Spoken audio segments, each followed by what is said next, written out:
giving them the skills to set their own goals with the teacher, to understand why they're learning something, that becomes very powerful so that they're invested in the learning. Welcome to Learning Unboxed, a conversation about teaching, learning, and the future of work. This is Annalise Corbin, Chief Goddess of the Past Foundation and your host. We hear frequently that the global education system is broken. In fact, we spend billions of dollars trying to fix something that's actually not broken at all, but rather irrelevant. It's obsolete. 100 years ago, it functioned fine. So let's talk about how we reimagine, rethink, and redesign our educational system. So on today's episode of Learning Unboxed, we are going to be talking about the Portfolio School, which is in New York, and we are talking with a co-founder and head of community, Doug Schachtel.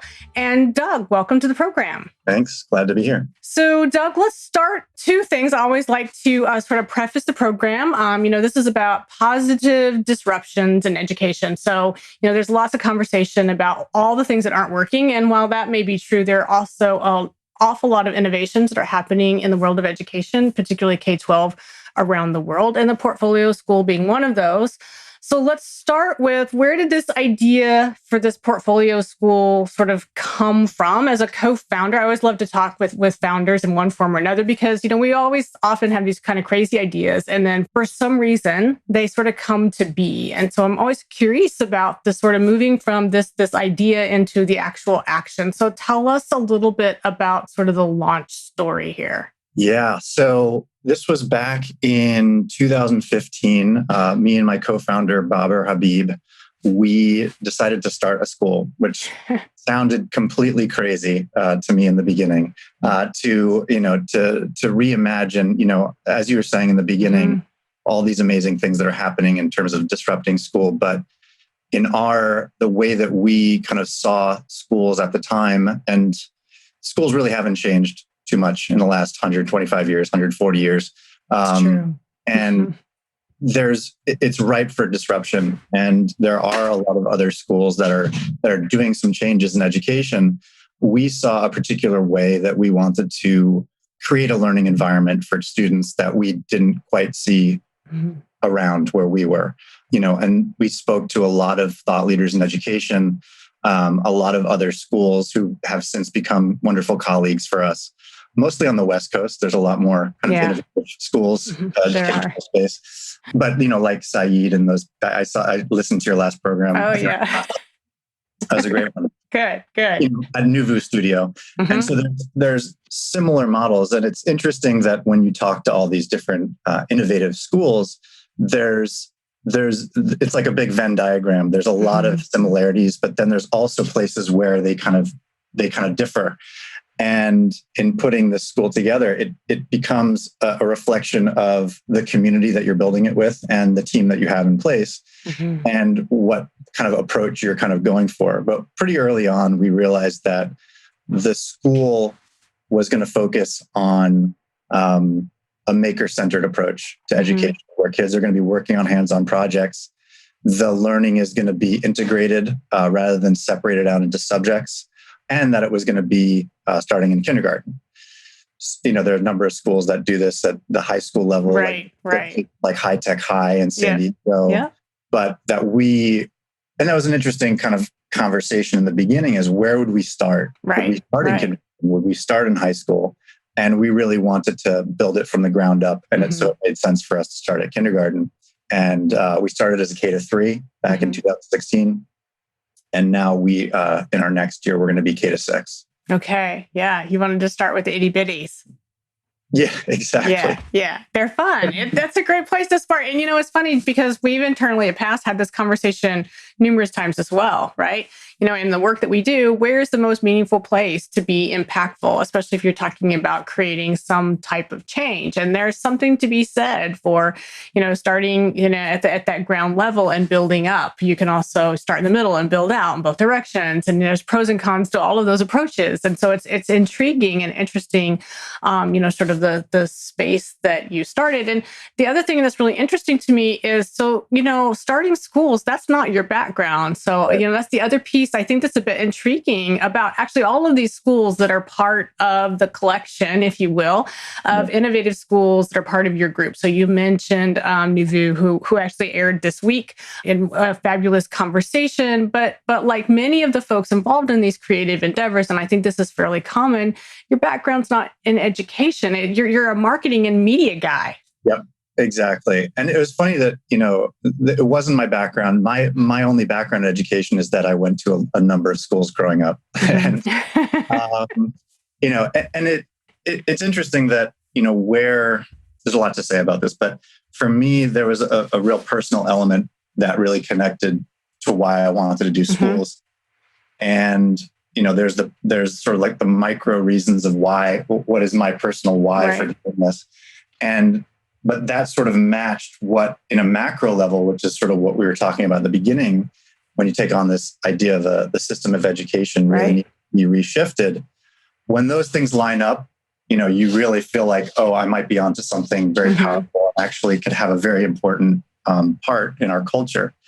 And for me personally, though, I went to this is a story that kind of resonates with a lot of people that I speak to, is that I always loved learning, growing up. And at some point, a shift happened in my education where it became more about school and less about learning and more about just how do you become really good at school. Right. And the skills of being good at school as you go on, especially in middle school and high school, become very different from actually learning about yourself, learning about your identity, learning about what makes you tick and how you learn best. It's things like, okay, how do you take a test? How do you learn to please teachers? How do you follow directions? All these things that are totally opposite of what the world wants and expects of people today. And so for that reason, like I sort of, once school was over, I kind of went in the other direction and never thought about it. I was somebody who always loved working with kids, doing after school programs, always, donating my time to do those things. But I never thought of it that way because I had this experience where I became very disenchanted with the idea of school. Yeah. And in fact, it's funny when I talk about this to people, it's like, I'm not a huge fan of school. Yeah. In terms of like, as it's defined, right? I hear that. Yeah, I can't tell you how many times I hear that. This program, because we're out there looking for these amazing disruptions, right? So I will tell you that is a theme I hear over and over again in this innovation space. It's a lot of people, school didn't fit me. I didn't like school. I didn't really learn what I needed. I got out into the real world and I realized I was completely ill-equipped, and so on and so forth. So your story, I think, is part of the foundational story for all of us collectively. And I use that us and a giant you at the beginning, right? Who are involved in this sort of innovation in education spaces. It's true. And the other thing that happened in the beginning is we spoke to someone who became our advisor, Tony Wagner, and we just reached out to him because we were fond of his books and fond of the way he was thinking about things. And we saw that movie, And Most Likely to Succeed. That was right when it came out, went to a number of screenings. And something he said to us is that there's a rich history of entrepreneurs doing this. Right. And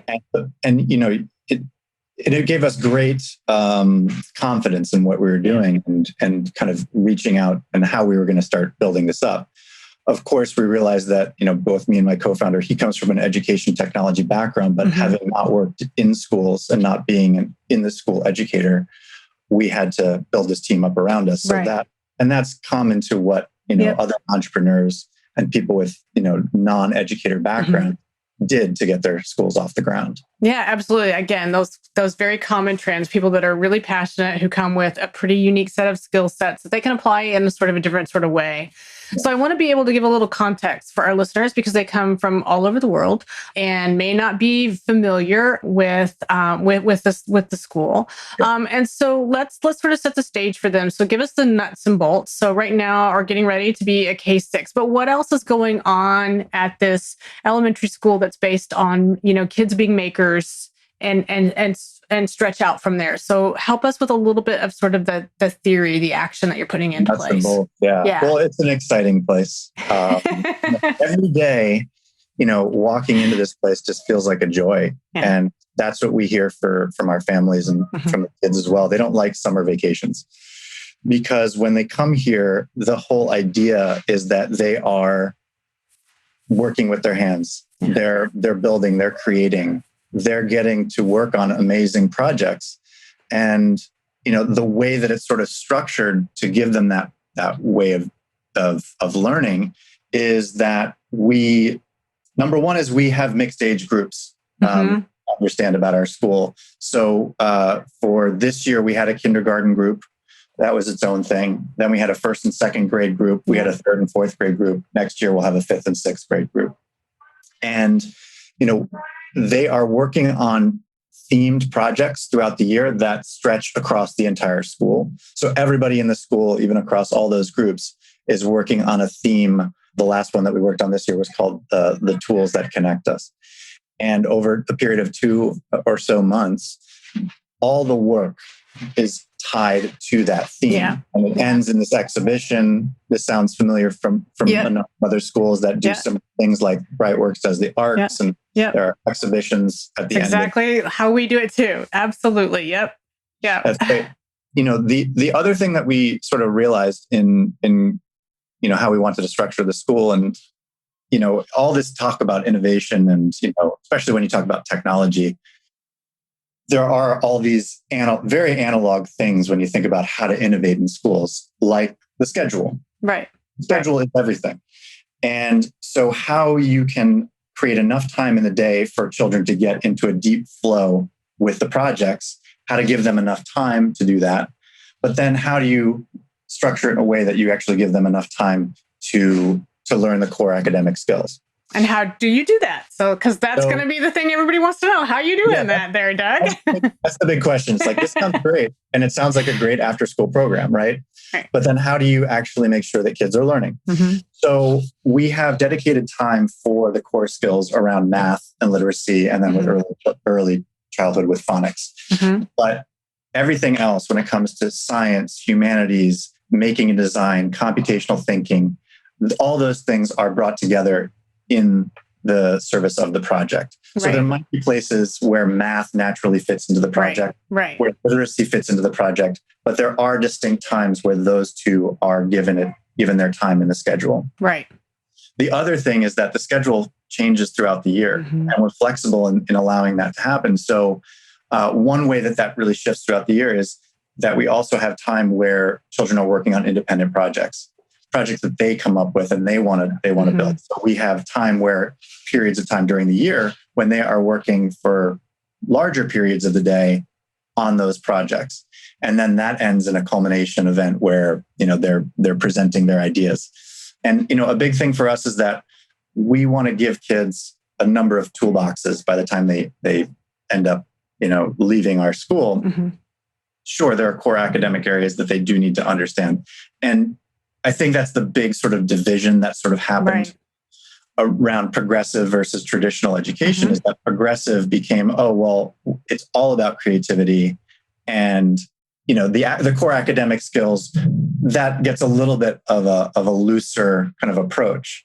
And for us, we wanted to blend the two where there is this heavy influence of creativity and curiosity and kids making things.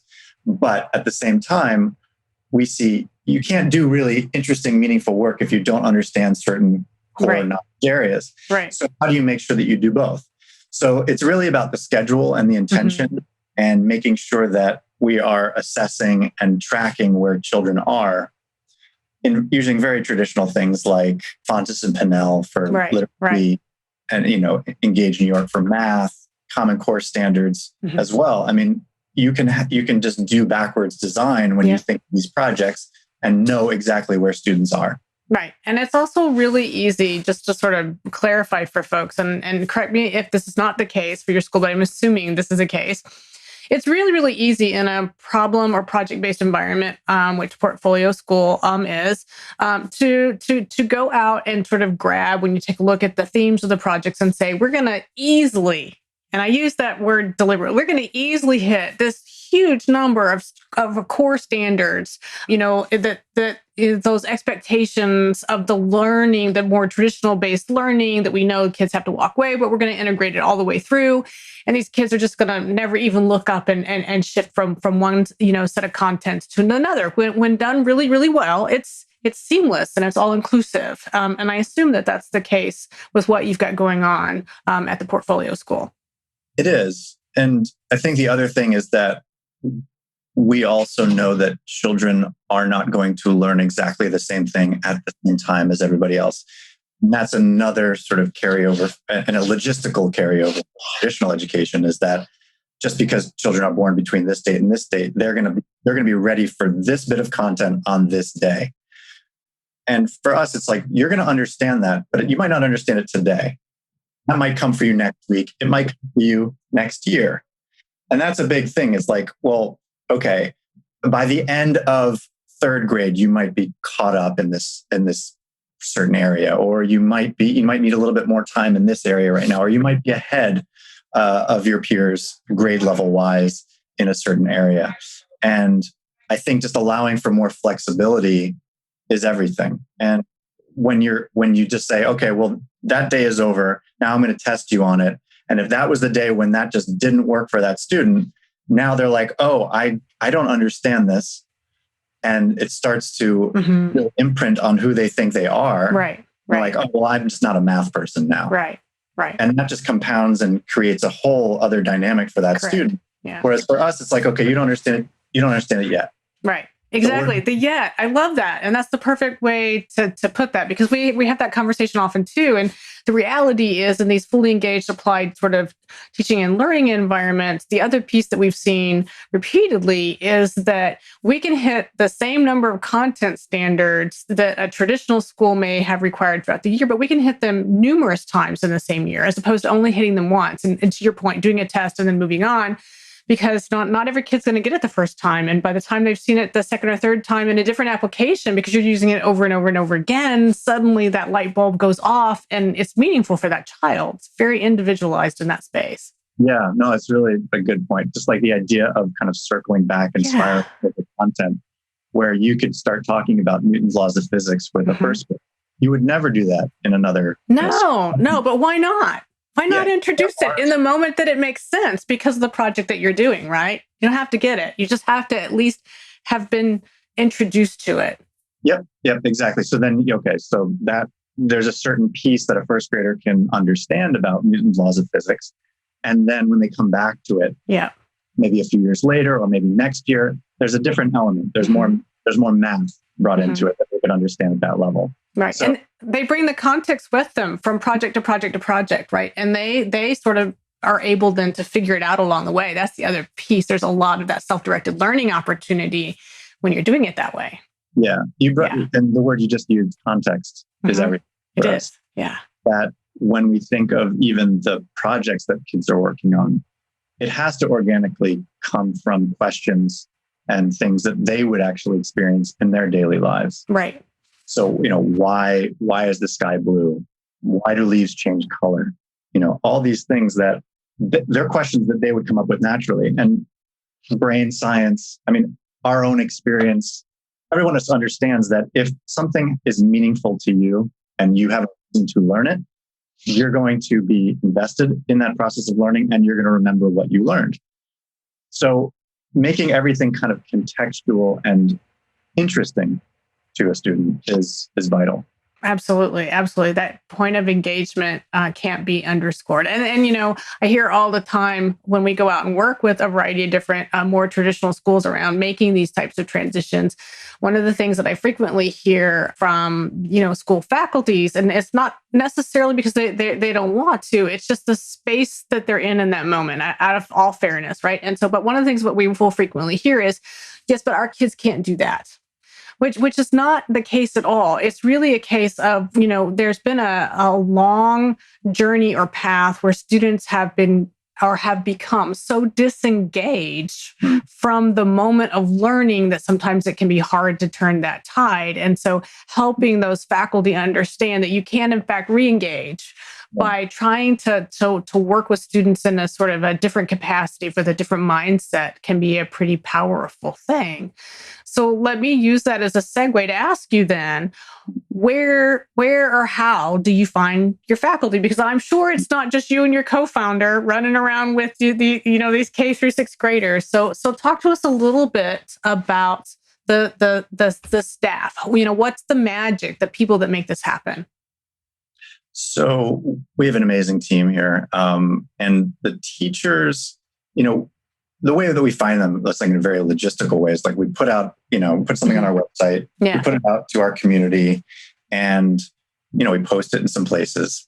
And what come back are people who really want this and who have, in varying degrees, have had some success being able to implement projects in their own classroom, have oftentimes come up against a restriction in their current environment where they just wanted they wanted to have more freedom in what they're doing. And they're like, I know that this is the way to do it. I just want a place that allows me to do that. And with that impulse and with that idea, usually comes a collaborative kind of mindset that we're looking for in a teacher, because that's everything about how we're designing our units and how and the units are those 2-month long project units. Right. Where it's collaborative, where we have a design and making teacher who works with classroom teachers, who works with an artist, everybody comes together to create what that project is.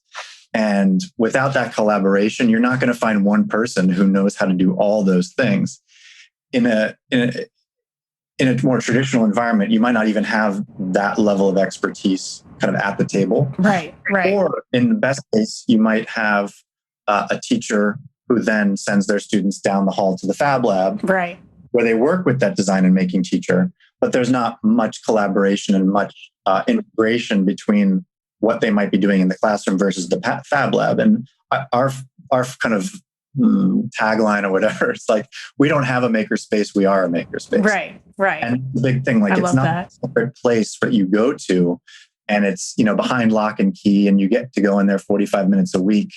Kids are in there pretty much daily. Right. And they're going in there, they're getting the tools that they need, that they are safely trained on. Right. And they have the badges to use that material. It's not like kids are running amok in this place with hacksaws. It's not just controlled chaos at best. Yeah. No, but to quote another school founder that we're fond of, Gever Tully, trusting children, is everything. And once you give them the trust and the training, of course, to use some of these tools, they can do it. And starting with kindergartners, there's a gradual trajectory around design and making, and giving them the keys to the kingdom, where they can start owning their own decisions about the projects they're working on, and their own personal goals. So you'd be surprised, even in 1st and 2nd grade, kids are setting their own goals. They understand their schedule. They check in with teachers constantly about, okay, how does what I'm learning connecting to the goals that I've set for myself? Like, I haven't seen that in any school that I have personally, been involved with or been to, that the other idea of context and meaning, and like what you're saying, that it's difficult for teachers to say, my kids can't do that. I think once you start passing the torch to them, of course, with, the scaffolding, with support, with the planning, all these things, with the classroom management, all those things don't go away, but giving them the skills to set their own goals with the teacher, to understand why they're learning something, that becomes very powerful, so that they're invested in the learning. Absolutely. Yeah. So let's talk a little bit then about the community piece. So the most successful innovative schools I would argue, just from my own sampling around the world of talking and visiting so many of these places, are really steeped in the local. They have a solid understanding of the community in which both they sit or are nested and the communities that they serve. So let's talk a little bit about that piece, because I gather from looking at the website and from the conversation we've had thus far that the idea of having a solid understanding of your community is probably a pretty integral part to the success of the program. So share with us just a little bit about the way that you think about that, in particular, since that ties into your new title as head of community. Yeah, right. So we're located in Tribeca in downtown New York, and from the beginning, when we started this school, we wanted it to be something that grows out from this place. So we were trying to figure out how we can create these kind of schools that become embedded in communities that might function differently based on the community, but that have the same sort of core philosophy and core approach. So I think that there's a natural way that when you're starting something in any community, and for us, it happened to be Tribeca, right, that you are very closely linked to where you are, how you're using the community, how you're actually using the city around you as a part of the classroom. Right. That it would look very different if it were just in another town, and it would have to adapt. So, a school like ours popping up in a more suburban location would have a very different feel to it. Not better or worse, it's just different. Right. Yeah, because it's a reflection of the community. And I think the core kind of philosophy and the core approach is something that I don't think would shift no matter where it is. I think that there's, once children come into the classroom, into the school, that would feel very natural, whether you're coming into a school in Tribeca or Boise, Idaho, or some rural location. And I think the other piece that we had in our minds from the beginning is that, not everybody can live in Tribeca. Not everyone can come to a school like ours. How do we enable this type of learning to exist outside? And I know that this is something that you guys are working on as well with professional development, curriculum development. Those are the ways that, when we have educators coming to us asking these questions from all over the world, I want to bring that into my classroom. And that's something that we have always had in our game plan to do. Right. And we've been building that out, and we're excited to continue doing that. Because at this point, it's a single school. It's not schools, plural, correct? Right. We just have the one portfolio school here. And so then another clarifying question to that same point. So right now you're K through 6, but is the aspiration K through 12? Will it continue to grow with these kids? There's no expectation that when these kids finish 6th grade that they're going to middle school someplace else. The intent is for them to stay with you, correct? Exactly. So we have committed to being a K to 8 right now. Okay. Our goal is to be a K to 12, and we've already, been planning and designing how our high school would look, but that would be a separate location. So when we can get that off the ground or in the ground, right, is a TBD at the moment, but that's always been our goal. And there's amazing opportunity in high school to imagine what that looks like. There is indeed, yes. I've got lots of experience in that space, right? Because lots of places start there, as you've indicated. Yeah, no, I saw that. And the work that you guys are doing in terms of helping, people redesign what high school looks like is amazing. So I would love to continue talking about that on another podcast. Yeah, no, we can definitely have that conversation whenever you want. So I always like to as we think about, sort of wrapping the conversation, one of the things that I hear from folks all the time is, oh, that sounds really great. And it was awesome to hear everything that Doug had to say. But what Doug didn't talk about was, this is not easy. So there are constraints. There are things that you bump up against that you had to basically design your way either around or out of or through or to incorporate, because it's just the reality and that's okay. So share with us a little bit of some of those experiences, because, folks love to hear that they're not alone in thinking, oh my gosh, what did I do? What was I thinking? I have that thought all the time. What was I thinking? No, I know. It's, I can't think of anything more meaningful than doing what we do, and trying to figure out a better way for kids to learn. And that just, I think when you feel very connected to what you're doing, all those things that are hard and the struggles that I think come in any, venture in any business just become easier to deal with. But, people are, I would just say you're not alone if, you're out there and you're realizing that this is a hard thing to do. I think it's just like every day you're really drawing on the same things that we expect from our kids in school. Mm-hmm. When we talk about education that really focuses more on creativity, it's kind of ironic and kind of a shame that schools aren't thought of in a more creative way. Like you focus on how to creatively solve education, right? And creativity is just how you're dealing with various roadblocks, various challenges. And so I think if you sort of embody the same flexibility and the same, design thinking that we talk about with our students, you always have the right tools to navigate any challenges that you're going to face. And it's a very human process, a school, education, whatever organization that you run in education, aside for, maybe education technology, is a very human organization. And, my role as head of community, I get to see that. It's about families. It's about children. It's about staff. It's about the team. There's so many pieces, and it becomes a very complex organism because it's a number of people. And more, it's really just about how you line everybody up in the same direction. All those people, the students, the families, the staff, the team, all your community partners that are around you. If they buy in, you're going in the right direction. And, any sort of roadblock, you can always go back to that place of, this is why we're doing it, and this is where we want to go.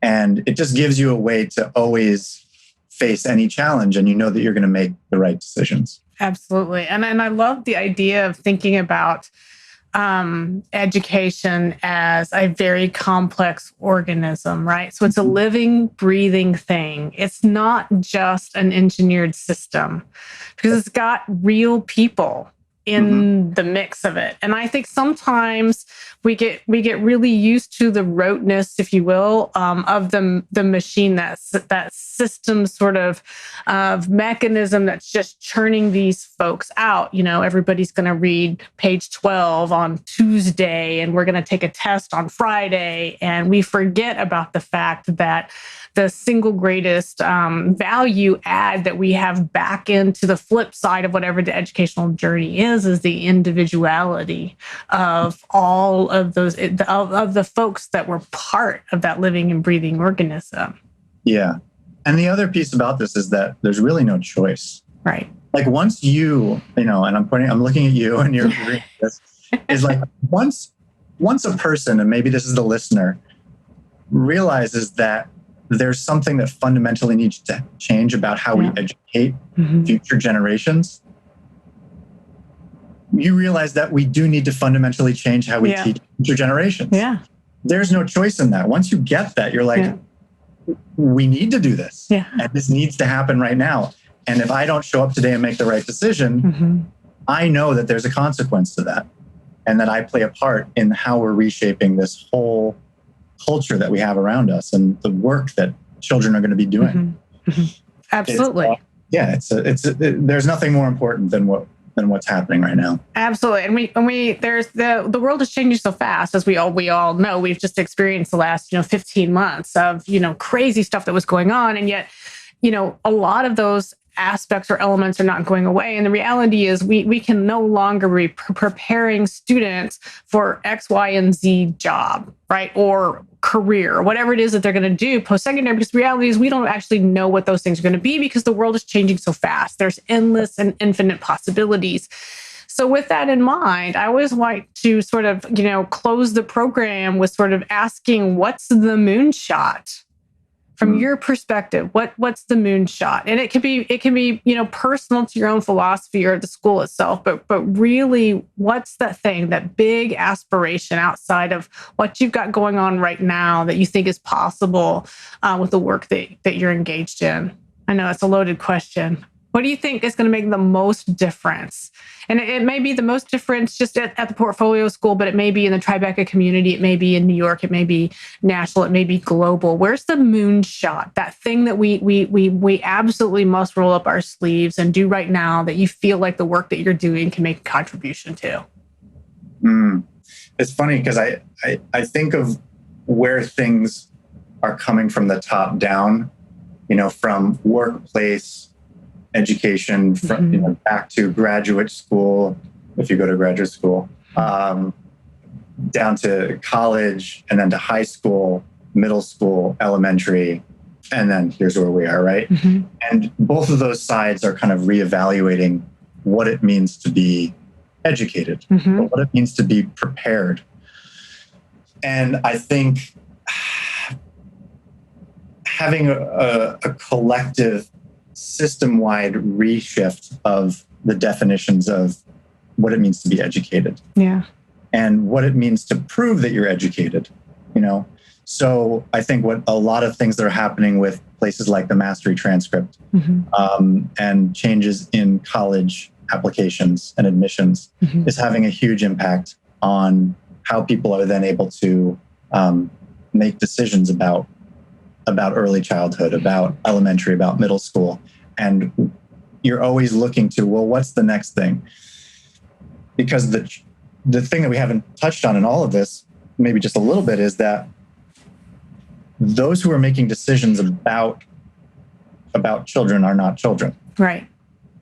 And that's a very tricky thing. And how you can line up the motivation for a parent to match up with what's in the best interest of the child are sometimes things that are outside of even our scope. Right. And that's why I point to things like the Mastery Transcript in colleges, because if that's the motivation, that's going to then drive things downstream to where we are.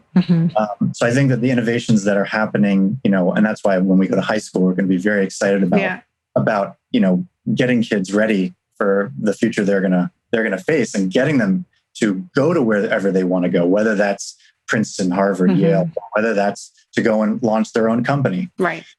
But that level of success that people get to see as parents, that's where I want my child to go, will make the whole system kind of flow more naturally from one place to the next, so that you can have innovative programs at the elementary level all the way up. So I think that seeing that whole system work together is like how I would answer that moonshot. Yeah, I love that. And I think that sort of sets the stage for folks to sort of think about that it's no longer the future work, it's work of the future, right? And if you can wrestle with the difference between those two things, helps sort of give folks a sort of different impetus for really, really thinking long and hard about what's needed, what's necessary, what's the best interest of children. So I appreciate that very much. Sure. So, Doug, thank you very much for spending time with us today. Greatly appreciate it. It was very exciting to be able to hear a little bit about the Portfolio School. And I would encourage folks to take a look at the website and, reach out to Doug. Really exciting things happening there in Tribeca. So thank you so much for joining us today. Thank you for having me. Thank you for joining us for Learning Unboxed, a conversation about teaching, learning, and the future of work. I want to thank my guests and encourage you all to be part of the conversation. Meet me on social media at Annalise Corbin, and join me next time as we stand up, step back, and lean in to reimagine education.